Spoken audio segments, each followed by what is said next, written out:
So, heute ist der 17. März 2023. Ich stehe mal wieder in Stuttgart Stammheim. Ich war letzten Freitag hier, am Sonntag und am letzten Dienstag. Mal schauen, ob der Michael mal rauskommt. Ah, da sehe ich einen alten Bekannten. Grüß Gott, how are you today? Oh, you have a problem. I try to solve this problem. Thank you very much. I'm fine. Thanks for asking. How are you? I'm good. Wir haben uns am Dienstag zuletzt gesehen und haben ja die Esther Sonntag nach Schwäbisch Gmünd gebracht und ich hatte das gefilmt. Und da gab es jetzt Kommentare im Internet, ob die Esther Sonntag eine politische Gefangene ist. Was denken Sie dazu? Okay, first of all, I have to say that I met Frau Sonntag only really for the first time.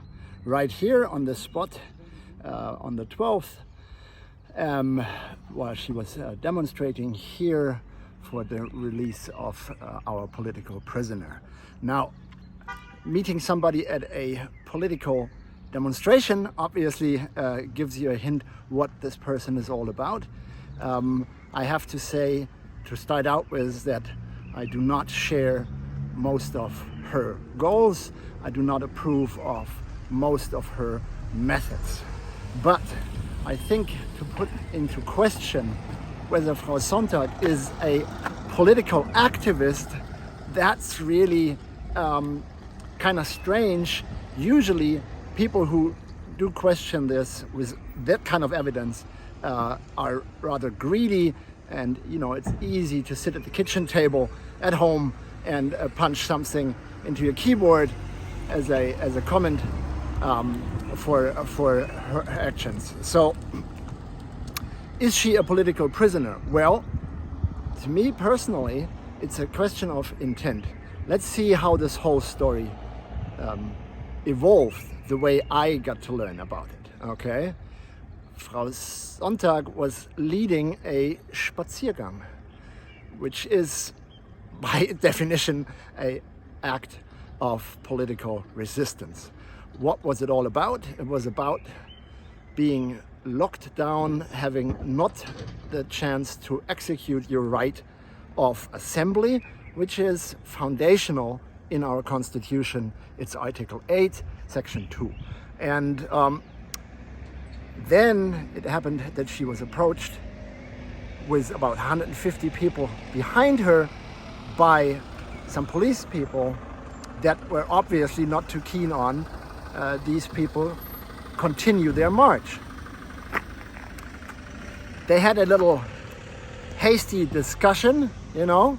This is kind of a heated situation, and Frau Sonntag said a nasty word, which I think is not that nasty at all, but anyway, she said to some of the policemen that he was a Kasper.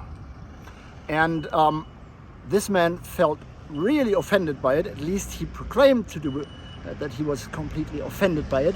Wow! You should film that. Auf Amazon, This is an Amazon Delivery. Kann vielleicht jetzt gleich einsitzen. Was hat er eigentlich falsch gemacht? What did he wrong? He drove backward without using his camera properly. What? Oh, maybe That's an interesting we one. We can continue before the police comes to catch the poor boy. Und ich habe auch gehört, der Kanzlerkandidat wurde auch schon als Kasper bezeichnet. Yes. That was the 14th of June in 2021. Armin Laschet at the time was still one of the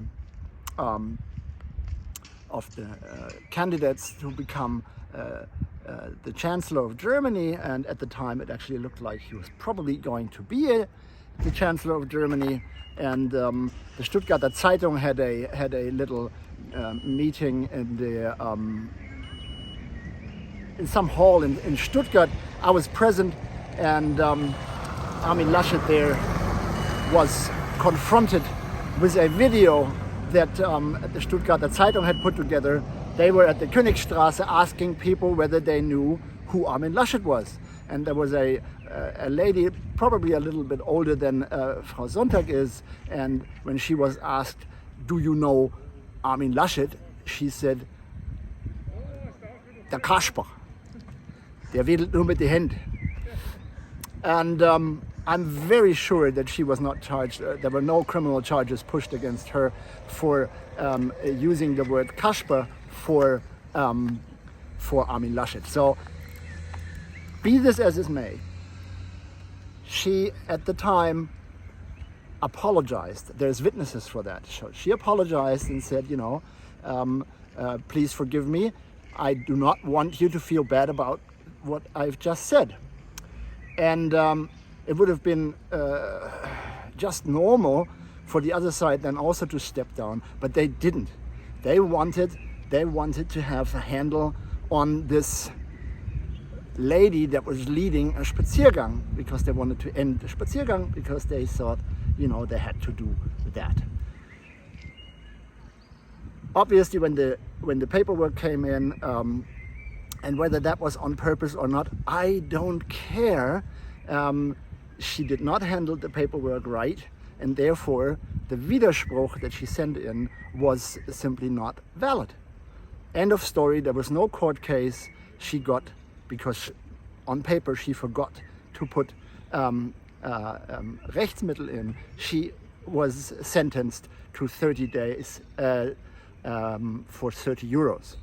And I consider this a great opportunity. If I had been in the same situation, I hope that I would be brave enough, have enough grit to do what Frau Sonntag did, and that is not to pay, even so she would have difficulties to pay this by herself. But there were numbers of people that actually said, we're going to put the money in for you so that you don't have to go to prison. But she chose to go to prison. And okay, it's a prison term. It's kind of prison light, because she can still pay the money, minus the days that she's already lived there. And she could walk out free anytime she wanted. It would just be need to call, and we will see whether she stays for the whole time. Towards the end of this 1 month of imprisonment, when I can see that she will probably stay the whole length, I will go to Schwäbisch Gmünd, I will take my bag, I will take the invisible pink unicorn, and we will circle the JVA in Schwäbisch Gmünd, just like we circle the JVA here in Stammheim. And the reason is the same. There are political prisoners imprisoned here and there. And all the people that are, you know, putting claims forward like she was a Selbstdarsteller, okay? I can just say, everybody, again, if you sit at your kitchen table and punch in a comment like that, think about what a different situation you are in. You are talking about a person that actually took it up and went into prison. So if you had any comments, I would suggest that you push away the keyboard, take a piece of paper, and write a handwritten letter. And at the end of this video, I think you'll be able again to show the address, and the name is known. So you, whatever comments you have, whatever feelings you might have about this person and about the actions that she's doing, just write it down, a handwritten letter, and send it to her, okay? I'm very sure, from only the short time I know her, that she will be very open to any form of constructive critic, and also be a nice act, because at the end of the day, what are we all here for? Why are we doing this? Why are you here? Why am I here? The Grundgesetz is under fire. Article 5, you know, there is censorship going on. I'm not allowed to go in here to make an interview. I'm from the press. How can this be? This is a free country. There's no censorship. There are people locked in. They cannot go out and assemble. We have the freedom of assemble. It says Article 8. You can assemble anytime, any reason. And we had the right or we had this right, these rights were taken away from us, and they're still taken away from us. And I say, and this is not personal at all, as I said, way of doing it, goals that you go after, we might be completely different. But in one point we all agree that we cannot just give up. We need to do something about the situation. And Frau Sonntag did do something about the situation, and I think this is something to be applauded for. And I'm very sure that I'll be, as I was there when she took up her room at the Hotel zur Stange, I'll be there. It's going to be the 12th of April in the morning between 7 and 10 o'clock a.m. when she will finally walk free, and I'll be there. Vielen Dank. Wie viele Runden werden Sie heute noch laufen? I am at 26, I think. So this would be another 5 rounds, and then I will have completed my 42.195 kilometers, which is the marathon distance, and I will have been doing 31 laps. And I started this morning at 5 minutes after 5. So to be here at that time, I had to get up at like 4 o'clock, and it was a very, very pleasant day. It's the first time, you know, compared with last time that we were here. Come on. So it was a very pleasant day. I think the only thing I forgot this time was some sunscreen. I'm gonna be sunburned after this. Then thank you and have a funny day. Bye bye. See you.